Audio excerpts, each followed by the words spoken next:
a TMI Tuesday and I have Lola here to say hello because she's a little bit cold, so I thought I'd give her a bit of a cuddle while we film. Anyway, if you're new to my channel, TMI stands for too much information, and what it is you leave me a question in the comments down below and I answer it. Easy peasy. Before jumping into the video, I just wanted to share something that happened to me today. I bought my first new car and I am so excited about it. I've never owned a vehicle before and obviously never a new car, so I was really thankful to have that happen today. I bought the Hyundai i30, and back at home we would just say Hyundai, but in Australia they say Hyundai. Accents, weird. But I'm really thankful. I got it in black and I love it. I just got the base model. I think that it is such a great car and I liked it for the safety ratings, and it still has quite a bit of little guts when you drive it, so that was kind of cool. But I'm excited to get my driving confidence back because I haven't really driven since I was like 18. So watch out, Australia, I'm on the roads. The second thing that I wanted to address today, just before I go crazy seeing it in the comments anymore, I'm not Australian. So many people think that because I live in Australia means I'm Australian, but why do you not have an Australian accent, blah blah blah. I'm Canadian. I live in Australia. I met my boyfriend in Canada at a ski hill and I ended up moving over here to be with him. So no, I'm not Australian. I don't plan on getting my citizenship, but I do live here. Finally, questions. Let's go. My computer's down here, so I will be looking down at it. Okay, Love Muffins 28 asks, if my visa was expiring, would I rather rush into marriage with Glenn or go through another stage of long distance? I honestly would never let my visa expire without doing something. I would never want to be last minute in a situation like that, because if you get deported, you're screwed. So yeah, I wouldn't get into that position in the first place. There are so many different visa options, and even if you are married to an Australian citizen, that doesn't give you any really rights, as, you know, you're still a visitor in the country. You're not a citizen, you're not a permanent resident, so you still would have to go through all the exact same de facto visa or marriage visa stuff. It's the exact same thing. So it really wouldn't matter if Glenn and I got married or not, essentially, because it's the exact same thing that we're applying for. Other than that, I don't believe that we'd ever do a long distance type thing. I think that if, like, we already did long distance for what, like 7 months, and it sucked. I mean, it's never easy. You gotta do what you gotta do, but what we, I guess, would probably do is just move back to Canada, so that's what we would do. Skating Queen 15 asks, living in Australia, do I see lots of big spiders and bugs? Crazy enough, no, I actually don't. I haven't seen any huntsman spiders, knock on wood. I'm not a really big fan of spiders, especially big, fat, hairy ones. I mean, I feel like I would hold my own with it, and if, like, on a one-on-one battle, I realize I'm bigger, I could, like, squish it and get rid of it, but it's not something that I hope happens. I have seen a funnel web spider, and those are pretty big and deathly, and I didn't really like that very much, but it didn't scream. Glenn did, though. I'm not supposed to tell you that, though. Anyways, other than that, I think bugs-wise, it's pretty similar to Canada. There's not, like, a crazy amount of bugs, but most of the ones that you do see could probably kill you. So I do slightly have nightmares that I will, like, kill a cockroach and then a bunch of them will gang up in my sleep. They'll carry me outside into the forest and eat me. But it hasn't happened yet, and cross my fingers, so I hope that doesn't happen. Chelsea Spearing asks, if I could only have 5 makeup products ever, what would they be? That's actually pretty easy for me. I just reached into my drawers and grabbed out things that I reach for daily, and that would be my Makeup Forever HD foundation. I think this stuff is awesome. If I had a full-size version of the Estee Lauder Double Wear, I'd probably grab that as well. I mean, if I didn't have this. But foundation, I would then grab my MAC Mineralized Skin Finish in Medium Plus because I live off of this stuff. I can't even say how many times I've repurchased this because I love it that much. The next thing that I'd grab is my Bobbi Brown Corrector.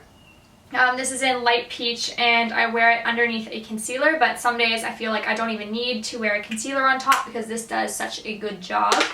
And then my Coralista blush, because this is the Bomb Diggity and I love it to bits.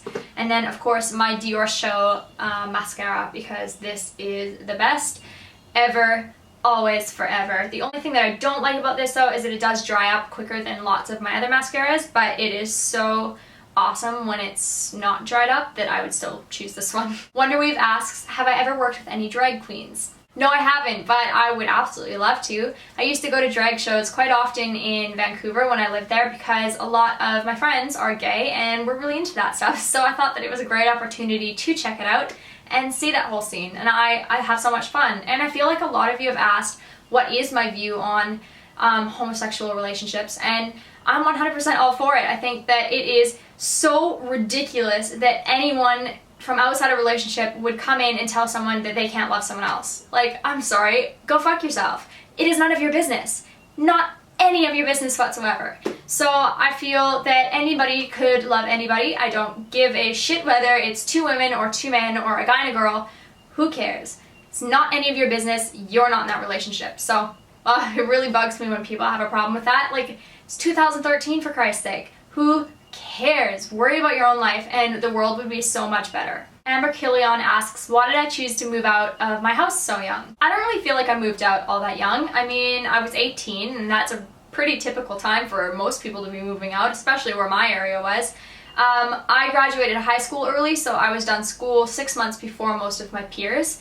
Peers is such a weird word. Anyways, I decided to move to Vancouver, and it wasn't anything to do with like I wasn't getting along with my family or this or that. Like, I'm very close with my family. I love them to bits. But the area that we were in just didn't really have very many opportunities for young adults, and it didn't have anywhere for me to expand or grow. So I decided Vancouver, the next closest city, which is still 5 hours away, but anyway, Vancouver was a fantastic choice, and I got to grow as a person, and I feel like that choice really shaped who I am today. I'm a very independent person, and I think that when you're living on your own, when you're 18, 19, 20, and kind of that age, you really do learn adult life really quick. And I mean, you make mistakes and you learn through them, or you hopefully don't make as many mistakes, or I don't know, I just feel like it was a very good and positive experience, and I'm very thankful that I did it. Jenna Araceli 1, I think that's how you pronounce it.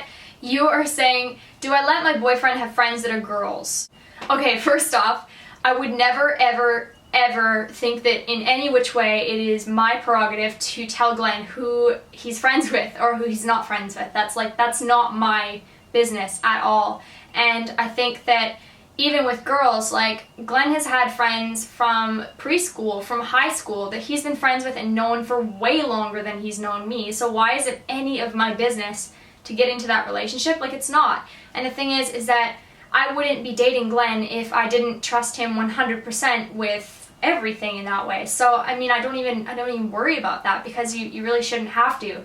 If you're in a relationship where you're with somebody and you actually are worried about their relationship with someone else, like, you should be probably reevaluating your relationship with that person, not trying to cause that person to not have a relationship with someone else. Because in the end, I mean, whatever I say isn't going to stop Glenn from going and doing something else, you know? Like, it's not what I say is law, so you really have to have that trust there. I understand what you mean saying that you might feel uncomfortable when your boyfriend hangs out with another girl or something like that, but you also have to look at the backstory. I mean, have they been friends for a long time? I mean, I have a friend who has been my friend since I was about 4 years old, and he's like my brother. I love him to bits. And in all reality, I've known him for way longer than I've known Glenn. I probably know more about him than I do know about Glenn. And it's just like, if Glenn came into that position and said, Karissa, you're not allowed to be friends with that person, I'd be like, fuck off. It's none of your business. He's gonna feel the same way about that kind of situation. I guess it's just based on respect. I mean, if your boyfriend is going to go and be all touchy-feely with this girl, or talk about really personal matters that involve his life or yours in his life, I would feel uncomfortable. But the thing is that if you're dating someone like that, you should probably be reevaluating who you're dating. And I don't know, I just feel like there's always been that kind of respect with Glenn and I, that just would never happen. Platinum Starlet asks, have I ever been on a cruise, and what is the next trip I am planning? No, I haven't been on a cruise, but never say never. Justin Bieber. And I'm never ruling that out. I mean, if I go on one, cool, but I've never really gone, oh, I really want to go on a cruise, so I've never really booked one or anything like that. As for trips, my next trip that's like a big trip probably will be just going home to Canada, which I will be home at the end of July and in August. So I'm trying to be in Vancouver for IMATS, which would be awesome to see you if you're in the Vancouver area around that time. So pencil that in, ladies. Kiki Kyra asks, is there anything that I am still self-conscious about? Hell yeah, girl! Oh my gosh, there are moments where I do something and I get so self-conscious that I almost stop doing it before I realize, what am I doing? I am an idiot, just go do it. Who cares what anybody else thinks? I feel like being self-conscious is something that people will struggle with their entire life until they just break it down and go, why am I self-conscious? What is making me feel self-conscious? And how can I solve that problem? For me, I didn't dance for years. And I know that sounds stupid, but I feel really self-conscious when I dance. I don't have very good sexiness and rhythm. I didn't do any type of dancing or any type of trying to be fluid with my movements because I am awkward, I am jerky, and I look like a moron when I try and do that kind of stuff. And to be completely honest, I didn't even dance at my graduation or prom. I didn't feel comfortable, and I regret that to this day, but we'll move on. And I feel like that was something that I could have so easily dealt with, and I never did because I was too scared to do it. And now as an adult, I feel like, you know, fuck it. I'm gonna look like a complete idiot when I dance, and who cares? I mean, it doesn't affect anybody else. I'm gonna look like an idiot, and whatever, who really cares? I'm having a good time. And so that was a huge reason of why I wanted to try pole dancing, which I have another class in 45 minutes, so I better wrap this up so I can edit this. Anyways, I wanted to do pole dancing because I felt like that would be such a great marriage of trying to build up my strength and get definition and toning, as well as gradually bring in the dancing part and hopefully get a little bit more fluid and sexy and flexible and good at something to do with dancing. So I don't know, I've never been comfortable with moving my body. Even when I walk, I feel like I'm so uncoordinated, but something that I'm working on, and I think that it will be a daily struggle until I feel a little more comfortable with it. Clogan for Life asks, now that I've had both a cat and a dog, which do I prefer as a pet? Still a cat, 100%. I got a Chihuahua because a Chihuahua is like a breed of dog that is trying to evolve into the better species of a cat. And I know that that'll probably offend a lot of you dog lovers, but I'm just not a dog person. I, like I've said in previous videos, had a bad experience being bit in the face as a kid by a husky, and it was terrible and traumatizing, and so dogs just aren't my thing. And I feel that Lola is such a cat dog that she doesn't really count as like a full dog. So I do prefer cats, and yeah, that's that. So that's it for my TMI Tuesday this week, guys. Thank you so much for watching. Don't forget to leave me a question down below in the comments, and I will hopefully answer your question in the next TMI Tuesday video. Also, don't forget that I do have all my links for social networking down there. I'm always on that 24/7. You can always reach me. Don't forget to subscribe, and I think that's everything. I will see you guys really soon. Bye!